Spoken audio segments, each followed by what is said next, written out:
மொட்டை கலைக்கெல்லாம் நானே அப்படியே டவுசர் சட்டிலாம் கழட்டி போட்டு மாலை சுத்தரும் போல இருந்துச்சு. கருணாஸ்லாம் வேஸ்ட்னு சொல்கிற அளவுக்கு பண்ணி வச்சிருக்காப்ல. நிஜமா லவ் பண்ணால் இப்படி தானே இருக்கும் ஸ்கூலில். ஐயோ படம் போலவே கிளுகிழுப்பு தான். வல்லவன் 2.0 அந்த மாதிரி சூப்பராக ஃபன்னாக கொண்டு போயிருந்தாங்க. எல்லாருமே ஜாலியாக லைஃப்பில் இருக்கணும். அது ஸ்கூல் படிக்கும் போது கண்டிப்பாக எல்லாம் என்ஜாய் பண்ணோம். இருந்தாலும் அதுக்கேற்ற மாதிரி அவங்களுக்கு ஒரு அச்சீவ்மெண்ட், ஒரு சாதிக்கணுன்ற ஒரு விஷயம் இருக்கணும். நம்ம பின்னாடி என்ன ஆக போகிறன்ற ஒரு விஷயத்தை நோக்கி போகணும். அது மாதிரி சூப்பராக கொண்டு போயிருந்தாங்க. அது இல்லாமல் என்னடா கருணாஸ் பையன்றாங்க, உண்மையாக சொல்கிறேன். டைரக்ஷனு, ஆக்டிங்கும் சரி எல்லாமே கலக்கி எடுத்துட்டாரு. அவன் 10th பார்க்கும்போது எல்லாம் பார்டர் மார்க்கில் பாஸ் ஆகிருப்பான். ஏன்னா அவனை பார்க்கும்போது நானே 10 வருஷம் முன்னாடி நானும் அப்படி தான் பாஸ் ஆனேன். இருந்தாலும் அதை பார்க்கும்போது நம்மளுக்கு ஒரு ஃபீல் ஆயிடுச்சு அப்படின்ற மாதிரி. அது இல்லாமல் கிளைமேக்ஸ்லாம் ரொம்ப நல்லா இருந்தது பார்க்குறதுக்கு. கிட்னியா என் நஞ்சு அப்படியே வலிச்சு எடுத்துட்டாங்க அப்படி தான் சொல்லணும். ரொம்ப நல்லா இருந்தது. எல்லாமே பிடிக்கிற மாதிரி. இப்போ இருக்கிற யூத்தெல்லாம் என்ன என்ஜாய் பண்ணுவாங்க, +1 படிக்கும்போது 10 படிக்கும்போது டேய் அந்த பிள்ளை நான் பார்க்குறா, டே இந்த பிள்ளைய உசார் டே அப்படி தான் நினைப்போம். ஆனால் என்னன்னே தெரியாது. அப்போல்லாம் வந்து நமக்கு அந்த ஆணுனாவே என்னென்னு தெரியாது. அந்த ஆண் சொல்லுவாங்களா, அந்த ஆணுக்கு என்ன அடையாளமே நமக்கு தெரியாது. சும்மா ஜாலியாக என்ஜாய் பண்ணுவோம். அந்த மாதிரி விஷயத்தை சூப்பராக சொல்லியிருக்காங்க. எல்லாம் நல்லா இருக்கும். கிளுகிழுப்பாக இல்லை தலைவா, கிளுகிழுப்பாலும் ஜாலியாக கொண்டு போயிருக்காங்க தலைவா. ஒரு யூத்து என்ன பிடிக்கும், இப்போ இருக்கிற பசங்களை எப்படி இருக்காங்க அப்படின்னு ஒரு விஷயத்தை சூப்பராக சொல்லியிருக்காங்க. அது ஐயோ மொட்டை கலைக்கெல்லாம் நானே அப்படியே டவுசர் சட்டிலாம் கழட்டி போட்டு மாலை சுத்தரும் போல இருந்துச்சு. இருந்தாலும் நம்ம சுத்தனா வேற டவுசர் சட்டின்ற பாரு. ஐயோ டவுசர்லாம் கழட்டி போட்டு ஜாலியாக ஆடணும் போல இருந்துச்சு. ரொம்ப நல்லா இருந்துச்சு பார்க்குறது.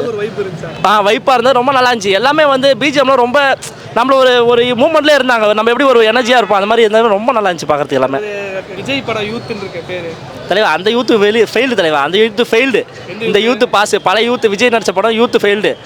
இந்த யூத்து பாஸ் அதில் ஒன்றும் கிடையாது. அந்த பழைய யூத்தில் ஆழ்த்தோட்ட பூபதி நானடா அப்படி தான், அது ஒன்று தான் தெரியும். அந்த படம் வந்து யாருக்குது, இந்த யூத்து கண்டிப்பாக எல்லாருக்கும் பிடிக்கும். அது இப்போ இருக்கிற ஜென்ரேஷன். அது இல்லாமல் ஒருத்தர் 4 பிள்ளைங்களை சுற்றிட்டு இருக்கிறான், அவங்களாம் கண்டிப்பாக பிடிக்கும். அவனை ஜாலியாக என்ஜாய் பண்ணலாம். செம்ம பண்ணிட்டாங்க. ஃபர்ஸ்ட் ஹாஃபை பொறுத்தவரை செம்ம ஜாலி மூடில் படம் வந்து எங்கேயுமே வந்து லேக் இல்லாமல் ரொம்ப நல்லா போயிட்டுருக்குது. செகண்ட் ஹாஃபை பொறுத்தவரை அழகாக கொண்டு போய் கிளைமேக்ஸ் செம்மையான கிளைமேக்ஸு. எப்படி வந்து டூட் படத்தில் வந்து கிளைமேக்ஸில் வந்து எப்படி பிரதீப்ரங்கனுக்கும் அவள் அப்பாவுக்கு ஒரு சென்டிமெண்ட் இருக்கும், அதே மாதிரி இங்கே சுராஜுக்கும் அவள் அப்பாவுக்கு ஒரு சென்டிமெண்ட் இருக்குது. படத்தோடைய பெரிய ஹைலைட்டே அப்பா அம்மா தான். அப்பா அம்மா பிள்ளைய வந்து ரொம்ப பாசமாக வளர்க்குறாங்க. புள்ள வந்து தரதலையாக இருக்கான். அவன் எப்படின்ன மாதிரி அவன் லைஃப்பை கடைசியாக கேரி பண்ணி போகிறாங்கிற ஒரு ஒற்றை எண்ணெய் வச்சுட்டு பண்ணியிருக்காப்புல. அவன் அப்பனெல்லாம் தூக்கி சாப்பிட்டாப்புல. கென்னு சான்ஸே இல்லை. கருணாஸ்லாம் தூக்கி சாப்பிட்டாப்புல. கருணாஸ்லாம் வேஸ்ட்டுன்னு சொல்கிற அளவுக்கு பண்ணி வச்சுருக்காப்புல. அவங்களுக்கு பிறந்த பிள்ளையாங்கிற அளவுக்கு இந்த படத்தை பண்ணி வச்சுருக்காங்க. சந்தேகமே வந்துருச்சு. அந்த அளவுக்கு தெளிவு. 2 படம் தான் தனுஷ்ட வந்து கோ டைரக்டராக அசிஸ்டன்ட் டைரக்டராக ஒர்க் பண்ணிப்பாப்புலன்னு நினைக்கிறேன்.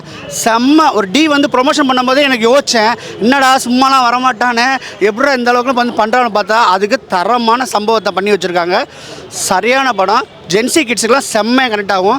கிளைமேக்ஸில் எவனும் அழுகாமல் வர முடியாது. அந்தளவுக்கு ஒரு சென்டிமெண்ட்டை வந்து பயங்கரமாக கக்கி வச்சுருக்கானுங்க. ஜென்சி பசங்களை பூரா உள்ளுக்குள்ளே கொண்டு வரணும்னா கில்மா வேலை பண்ணினா தான் வருவான் அப்படின்னு நினச்சிக்கிட்டு இருந்தேன். நானும் கில்மாவை பார்க்க போகலாம். ஒரு 3-4 பொண்ணுங்க இருக்குது, செம்மையான பொண்ணுங்க, ஏதாவது பண்ணிடலாம். நம்ம சிறைப்படத்தில் நடித்த பொண்ணு வந்து இருக்குது, அதை பார்க்குற கனியாவது போகும்டா. கென்னத்தை போய் பார்த்தா போய் தரமான ஒரு சம்பவம் இருக்குடான்னு சொல்லிட்டு உள்ளே போனால் என் வழக்கத்தை பூரா ஃபெயிலியர் பண்ணிட்டு டேய் அதெல்லாம் பண்ண மாட்டோம்டா, நாங்கள் இப்படி ஹிட் பண்ணுவோம்டான்னு ஒரு படத்தை எடுத்து வச்சுருக்காப்ல கென்னு.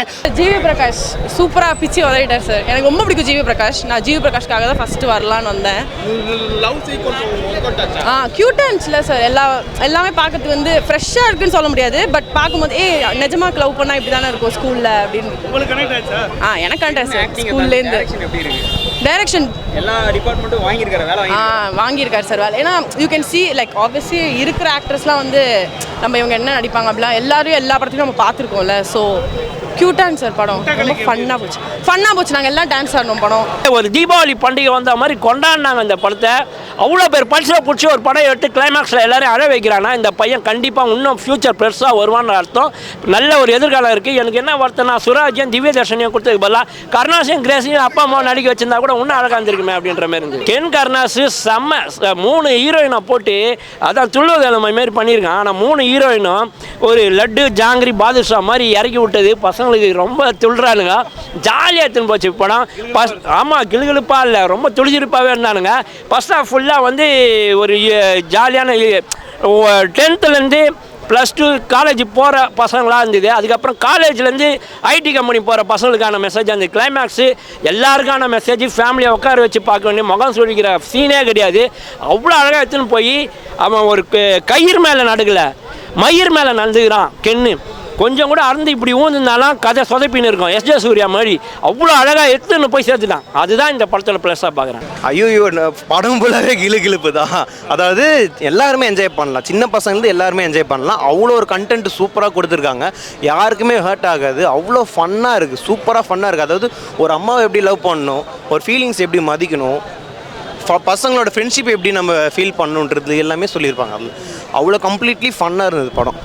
என்ன எப்படி பண்ணிருக்காரு? கென்னு சான்ஸே இல்லை ப்ரோ, சீரியஸ்லி நான் எக்ஸ்பெக்டே பண்ணல. கென்னு கிட்டேருந்து இந்த மாதிரி நான் எக்ஸ்பெக்டே பண்ணல. கென்னு நான் ரொம்ப ரசித்தேன் சீரியஸ்லி இந்த படத்தில். அந்த அளவுக்கு பயங்கரமாக பிடிச்சிச்சு எனக்கு. பர்சனலாகவே கென்னு ரொம்ப பிடிச்சிச்சு. நான் வல்லவன் 2.0 அந்த மாதிரி ஒரு ரேஞ்சு நல்லா இருக்குது. எஜுகேஷன் எவ்வளோ மஸ்ட்டு, பேரண்ட்ஸ் எப்படி மதிக்கணும், அதை வந்து எப்படி வந்து கூப்பிட்டு போயிருக்காங்க. அது நம்ம ஃபஸ்ட்டே சொன்னால் என்னடா இது இப்படி இருக்குது அப்படின்ட்டு பார்ப்போம்ல. ஆனால் இவங்க கொண்டு போன கன்வெர்ட் பண்ணும்போது நம்மளுக்கே ஒரு ஃபீல், ஐயோ என்னடா இது இப்படி இருக்குது அந்த மாதிரி.